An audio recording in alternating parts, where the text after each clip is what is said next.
연말결산 전 반드시 체크하기 제1탄. 오늘은 차등 배당을 활용한 배당 정책에 대해 알아보도록 하겠습니다. 차등 배당이란 대주주가 소액주주에 비해 낮은 배당률을 받는 배당 정책을 말하며 대주주 스스로의 배당 포기로 해석하기도 합니다.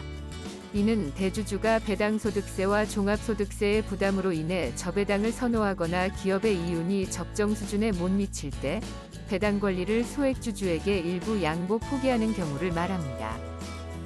정상적인 기업 활동을 통해 쌓인 이익잉여금이라 해도 과도하게 늘어나게 되면 세금 부담의 위험을 갖고 있기 때문에 효과적으로 관리할 수 있는 방안이 필요하지요.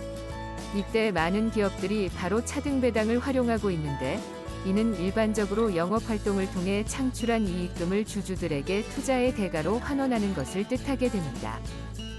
차등 배당은 전기와 중간으로 나눌 수 있는데요. 전기의 경우 연일회 확정이익을 주주에게 배당하는 것으로 순자산액에서 자본금과 결산기 자본준비금, 이익준비금을 합계한 금액을 공제한 후 산출된 금액을 그 한도로 합니다. 중간 배당은 기업의 영업연도 중 이사회의 결의를 통해 일정한 날에 추가적으로 이익 분배를 하는 것으로 연일회 현금으로만 가능하고, 이를 통해 기업 자금을 적절히 회수하며 절세도 할 수 있습니다. 효과적으로 기업 재무적 문제를 해결할 수 있어 많은 대표들이 적극적으로 활용하고 있습니다. 특히 대주주가 이익을 포기하고 소액주주에게 더 많은 이익을 배분하는 방식으로 지배주주인 대표가 소액주주인 자녀에게 효과적으로 사전 증여를 하면서 세금도 절감할 수 있어 활용도가 높은 편입니다.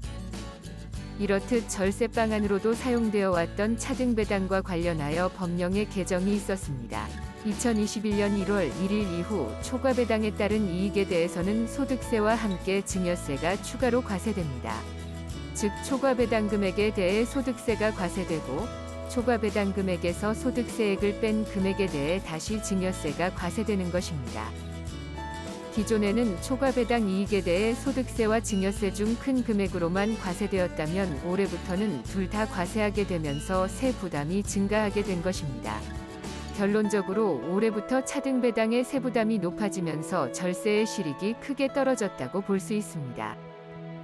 그럼에도 높은 세율의 소득세를 적용받는 대주주에게 배당하는 대신 낮은 세율 구간을 적용받고 있는 소액주주 자녀에게 분배하는 방식의 차등 배당을 통해 소득세를 절감하는 효과를 볼 수 있습니다. A 기업의 경우 많은 단기순이익이 발생함에 따라 배우자와 자녀 2명에게 지분을 구성하고 자신의 몫을 포기하는 방법을 택했고, 그 결과 세금을 20% 넘게 절감할 수 있었습니다.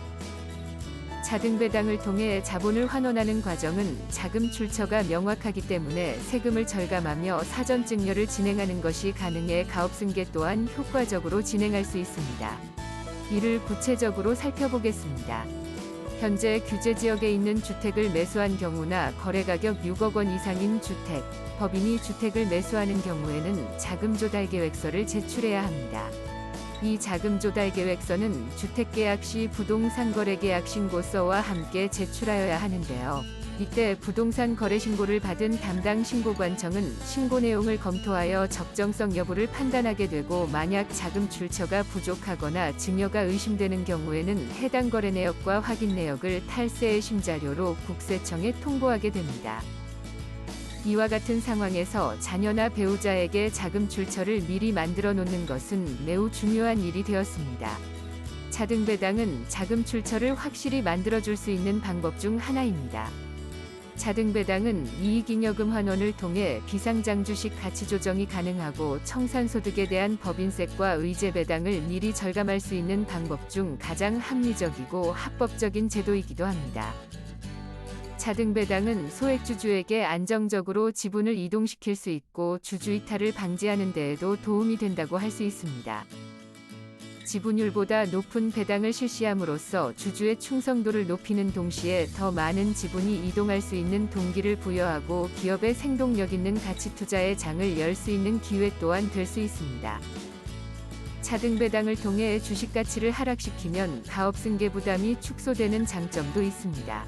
축적된 자산을 활용해 차등 배당을 적극적으로 실행하여 주식 가치가 낮아진 CEO 보유 주식을 인수하는 방법으로 가업승계 부담을 낮출 수 있습니다. 배당을 시행하기 위해서는 상법상의 절차를 철저히 이행해야 나중에 부인되는 위험을 피할 수 있습니다. 첫째, 법인의 주식 가치를 평가한 후 양도와 증여의 세부담을 검토하고 주식을 자녀와 배우자에게 증여합니다. 둘째, 법인의 정관의 필요 조항의 존재 유무를 확인한 후 이사회결회 또는 주주총회결회 등 상법상 절차를 거쳐야 합니다. 또한 배당 가능 이익을 초과하여 배당할 경우에는 세무상 상당한 불이익이 발생하게 되므로 사전에 회사에 배당 가능한 이익이 있는지 체크해야 합니다. 셋째, 배당 실행 시 배당소득세를 원천징수의 배당 실행 2월 10일까지 관할 세무서에 신고 납부하여야 합니다. 올해부터 차등 배당 시 소득세와 증여세 모두 과세됨으로써 세 부담이 한층 높아지게 되었지만 위에서 살펴보았듯이 이익이 있음에도 배당을 하지 않으면 이익잉여금이 쌓이고 주식가치가 높아지게 되어 가업상속 시 세부담이 커지거나 청산 시 의제 배당 문제가 발생되는 등의 문제가 생길 수 있습니다. 오늘 영상에서는 이러한 문제를 미연에 방지하고 기업 운영에 도움이 될 수 있는 차등 배당에 대해 알아보았습니다. 감사합니다.